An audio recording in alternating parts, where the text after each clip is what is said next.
Hello, Namaste, Sat Sri Akal. Welcome to the Mix and Match channel. Do subscribe and hit the bell button to get updated with the daily upcoming videos. आज हम लोग मुग़ल के पहले शासक बाबर की बात करें। बाबर का जन्म 1483 में फरगना नाम के एक छोटे से राज्य में हुआ। उनके पिताजी उमर शेख मिर्ज़ा वहाँ के शासक थे। उनके पिताजी तैमूर और माता मंगोल के रहने वाले थे। 1494 में उनके पिताजी की मृत्यु हो गई। उस समय बाबर 11 साल के थे।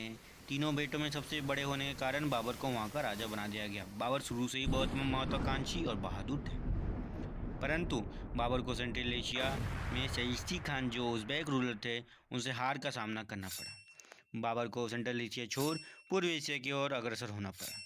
1504 में बाबर ने काबुल जीतकर वहाँ से अपनी शासक की बढ़ोतरी में लग गए। उस समय इब्राहिम लोदी का शासन था। 1525 में दौलत खान लोदी ने पंजाब के जो राज्यपाल थे उन्होंने बाबर को भारत पर आक्रमण का आमंत्रण दिया और यह समय आ चुका था जब बाबर और इब्राहिम एक दूसरे के आमने सामने थे और ये पहली पानीपत की लड़ाई थी।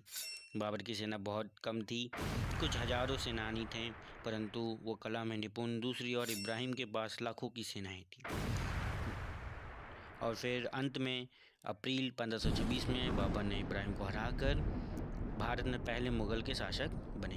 बाबर का कारण जीत का प्रथम कारण बेहतरीन तोपबाज। बाबर की सेना में बेहतरीन तोपबाज मौजूद थे, उस्ताद अली और मुस्तफ़ा जैसे बेहतरीन तोपबाज। दूसरा कारण तुलगामा युद्ध नीति। बाबर तुलगामा युद्ध नीति में निपुण थे।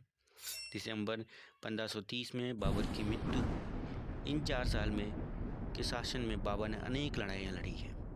काबुल में बाबर का मकबरा बनाया गया है। यह चित्र में आप देख सकते हैं।